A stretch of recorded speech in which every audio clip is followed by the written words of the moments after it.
자라게 되면 우리는 정말 내가 하기 싫은, 내가 내 마음으로, 내 감정으로 하기 싫은 것도 때로는 주님의 말씀 때문에 해야 되는 경우가 있습니다. 예를 들어서 용서입니다.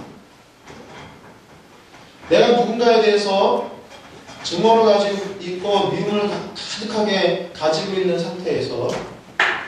상태에서 이제 하나님의 은혜로 구원받고 그리고 내 안에 어떤 죄 씻음을 받고 또 상처가 치유되고 하면서 점점 하나님의 은혜가 내 안에 들어오면서 하나님 우리에게 말씀과 성령으로 요구하십니다. 용서해야지 그 사람. 너에게 너가 미워하고 정말 증오하기까지 하는 살인을 느꼈던 그런 사람이 있다면 그 사람을 이제 용서해라. 내 이름으로 용서해라. 그런 요구를 하실 때가 있습니다. 그런데 정말 그 사람은 내가 잘못한 게 하나도 없는데, 내가 생각해보면 내가 잘못한 게 그다지 없는데 그렇게 내가 누군가로부터 억울한 일을 당하고 또 부당한 일을 당해가지고 깊은 상처를 입었다. 이렇게 깊은 상처를 입은 그런 경험을 하신 분들은 용서하는 게 쉽지 않습니다. 용서하는 게 죽었다 깨어났다. 난 죽어도 용서는 못하겠다 하는 그런 마음이 드는 분들이 있단 말이죠. 특히 아까도 제가 말씀드렸지만 한국 사람들이 워낙 우리 문화가 이게 성급하고 급한 문화이기 때문에 이 급하다 보면은 때로는 생각 없이 말하고 행동하게 돼서 상대방에게 상처를 많이 줄 수가 있거든요. 그리고 곰곰이 좀 오랫동안 생각해보고 결정해야 될 문제도 너무 급하게 결정을 지어가지고 그래서 그것으로 인해서 결과가 좋으면 모르겠는데 결과 안 좋은 결과가 되어져가지고 그걸로 오랫동안 깊은 상처를 나만 받는 것이 아니라 내 주변의 가족들과 이웃과 친구들이 그런 깊은 상처를 입게 되면 있게 되는데 급해서 그런 경우가 많이 있거든요. 자, 그러다 보면은 정말 이게 하기가 쉽지 않습니다. 예수님은 우리에게 뭐까지 요구하셨냐면 원수까지도 사랑해라 이렇게 요구하시는데 실은 목사님 저도 원수까지 사랑해라 저의 인격과 성품 가지고는 불가능합니다. 원수까지 사랑합니다. 그러나 하나님 주신 은혜로 말미암아 우리는 순종할 수 있습니다. 그건 분명 하나님의 능력을 부어주시면 하나님 우리는 못합니다. 저는 원수까지 사람 어떻게 하겠습니까? 못하지만 그러나 주님이 하라고 하셨으니까 용서하겠습니다. 용서하겠습니다라고 고백을 하면 이때부터 주님께서 용서할 수 있는 능력을 부어주십니다. 아멘? 그게 은혜의 신분이에요. 하나님의 능력이 신분이에요. 안 하겠다고 뻗팅기는 사람에게는 하나님의 능력이 임하지 않습니다. 그러나 하겠다고 결단하고 하겠사오니 저는 부족합니다. 주님께서 할 수 있는 능력 주십시오. 라고 기도하는 사람에게는 그것을 감당할 수 있는 능력을 주십니다. 은혜를 주십니다. 그래서 신앙인들이 그래서 승리한 거예요. 지금까지. 근데 문제는 하기 싫다고 계속 버팅기는 거예요. 하기 싫다. 안 하는 버팅기는 거예요. 이런 핑계 저런 핑계 이런 변명 저런 변명 되면서 결정적인 순간에 하나님이 나한테 요구하시는 명령과 그 순종에 대해서 하지 않겠다고 버팅해요. 그게 바로 진 끝에 있는 사람, 진영 끝에 있는 사람들의 모습입니다.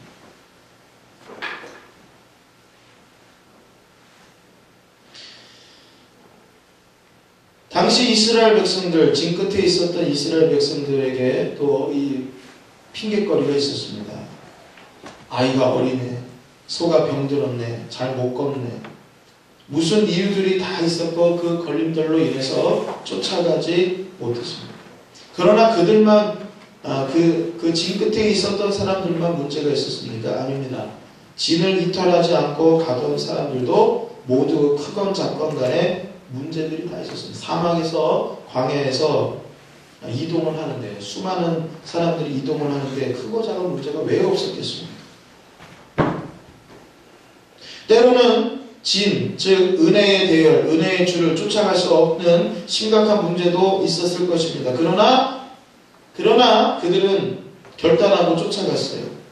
문제의 유무를 떠나서 은혜의 줄에 서 있던 사람들은 하나님의 말씀과 성령의 인도하심을 받아 그럼에도 불구하고 순종하며 나아갔습니다.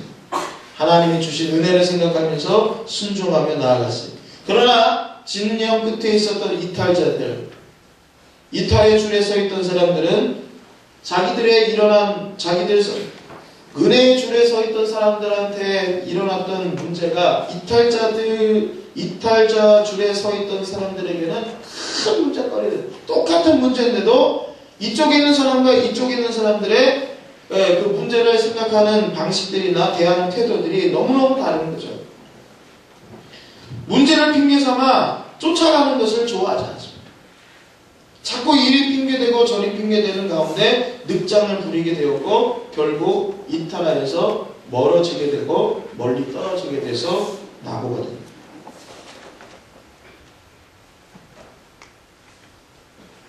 여러분,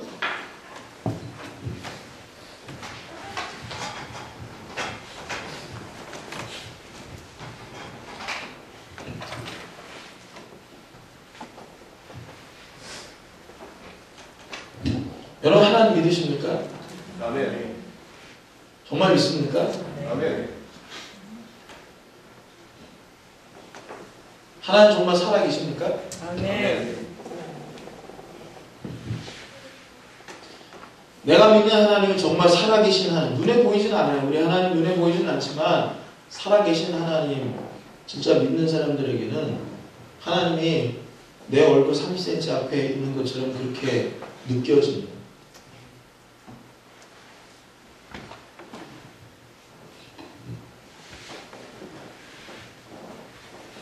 우리 하나님 분명히 살아계십니다.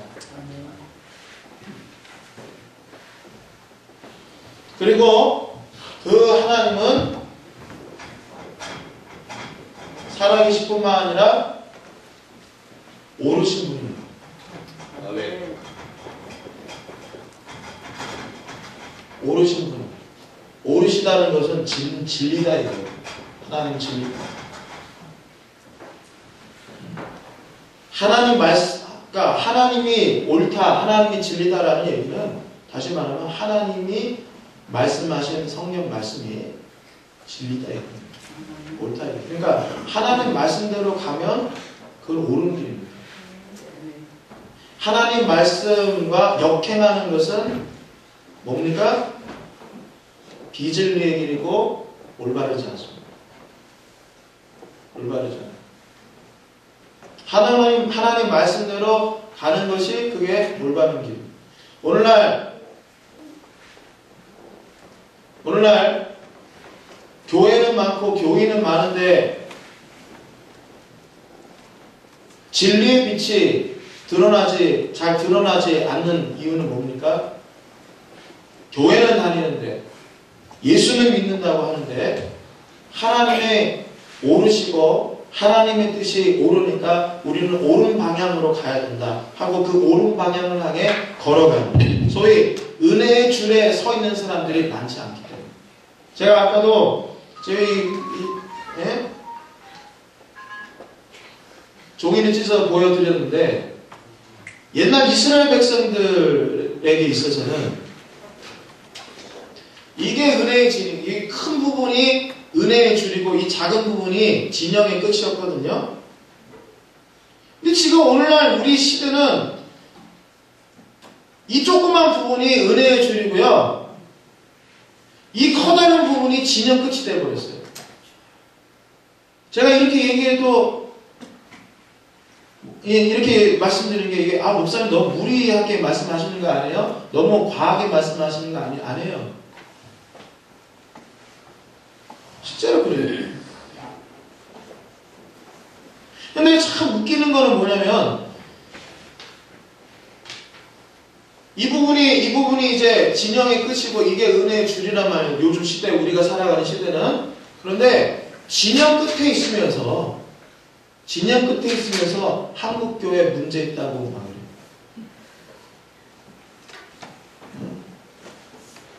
한국교회 개혁해야 된다고 그래요. 진영 끝에 있으면 지도. 자기도 진영 끝에 있으면서. 그건 뭡니까? 비판을 위한 비판이죠. 한국교회 진짜 개혁해야 된다라고 말할 수 있는 자격은 여기 은혜의 줄에 서 있는 사람들이나 할 수 있는 거죠. 근데 요즘은요, 개나 소나 다 그냥 뭐 개혁해야 된다 하면서 뭐 비판하고 대형교회 비판하고 뭐 비판하고 이렇게 하는데 진영 끝에 자기는 뭐 그걸 똑바로 사냐. 자기는 하나님 말씀대로 성령이 이끌어 가신 대로 그게 순종하면 가능해요. 그렇게 하지도 않으면서 문제 있다고 난리치고 이제 떠드는 거예요. 근데 소위 이 은혜의 줄에 서 있는 사람들은 그렇게 크게 비판도 안 해요. 은혜의 줄에 서 있는 사람은 뭐라고 얘기합니까? 주여 내 탓입니다. 제가 부족해서 그렇죠. 우리들이 부족해서 그렇죠. 주님 용서해 주십시오. 이 민족을 용서해 주십시오. 이 나라를 용서해 주십시오. 한국교회를 용서해 주십시오. 겸손하게 하나님 앞에 새로운 개혁과 진정한 부흥을 달라고 기도를 하지 무턱대고 비판만 하지 않는다는 거죠. 네. 여러분, 하나님 분명히 살아계신 하나님은 옳으신 분이에요. 그래서 하나님 뜻대로 가면 그건 옳은 길이에요. 그런데 사람들이 하나님은 진리고 하나님의 말씀은 그래서 옳은 길이다 이것만 아는데 이것만 알아요. 이것만. 그래서 결정적인 순간에 옳은 길이긴 옳은 길인데 나한테 옳은 길이긴 옳은 길인데 결정적인 순간에 못 따라가겠다고 해서 진영 끝으로 가는 사람들이 있어요. 이 사람들은 어떤 사람들이냐? 하나님의 말씀이 선하다는 것을 못 믿는 사람. 선하다. 굿. 하나님의 뜻은, 하나님의 말씀은 우리가 하나님 말씀대로 순종하면 그것은 먼저 따라하시죠. 나에게 선하다. 나에게 좋다. 아멘. 하나님 말씀대로 순종하는 것이 나한테 선한 일이라는 거예요. 그런데 진영 끝으로 자꾸 흘러 들어가는 사람들은 어떤 사람들이냐? 하나님의 말씀이 옳은 것까지는 알아. 하나님 뜻이 옳은 것까지는 아는데 하나님의 뜻대로 소위 행동하고 순종하는 것이 나한테 선하다는 걸 못 믿는 사람이에요. 예를 들어 아까 제가 말씀드린 용서하는 거. 내가 미워하는 사람을 용서하는 게 그게 나한테 선한 일입니까? 악한 일입니까? 내 감정적으로는 지금 당장은 내가 마치 손해보는 것 같아. 내가 손해본다는 느낌이 나한테는 내가 손해본다는 느낌에서 우리는 어떤 생각을 하느냐? 나한테 선하다는 생각은 못해요. 그러나 여러분, 용서는 누구 때문에 해야 돼? 나 자신을 위해서도 용서를 해야 돼. 이거는 무슨 내적 치유든 상담이든 요즘 여러분 책에서 이 상담에 관한 책들이 많이 나오고 치유에 관한 책들이 많이 나오다 보니까 여러분들도 많은 지식을 알고 많은 그런 책들 한두 권씩 읽어보면 그런 지식들이 있어서 아시겠는데 여러분 용서는 실은 상대방을 위해서 하는 게 아니라 나 자신을 위해서 하는 거예요. 용서. 미움이 누굴 파기시킵니까? 상대방을 파기시키는 게 아니라 나 자신을 파기시키는 거예요. 내 감정을 파괴시켜요. 그리고 내 삶과 내 행동까지도 파괴시키는 것이 미움이란 말이에요. 그리고 내 몸까지 망가뜨려요. 암병에 걸린 사람들 조사해보니까 암병에 걸린 사람들이 대부분 보면 미움이 아주 가득했거든요. 누군가로부터 한이 많은 사람. 그 한을 풀지 못하는 사람들이 그렇게 중대한 병에 걸리는 확률이 높대잖아요. 결국은 미움이라는 것은 나를 망가뜨리고 내 인생을 좀먹는 겁니다. 근데 우리가 용서하게 될 때 우리는 그 미움이라는 올가미에서 우리가 자유하게 돼요.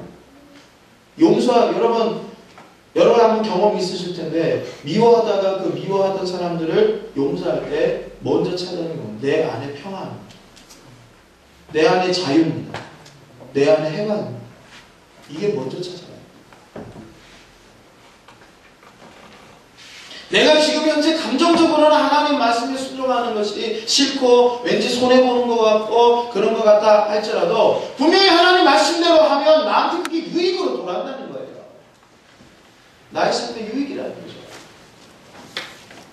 근데 많은 사람들이 하나님 말씀이 옳다는 것까지는 인정을 하는데 이게 나한테 선한 것이고 나한테 유익이 된다는 것은 믿지 못해요. 우리 찬양 중에 그런 찬양이 있습니다. 좋으신 하나님, 좋으신 하나님, 좋으신 하나님, 참 좋으신 나의 하나님. 아멘. 아멘. 좋으신 하나님 찬양 부르면서 하나님 뜻대로 하는 것이 나한테 좋은 일이라는 것을 믿지 못하는 사람. 그 사람들은 이런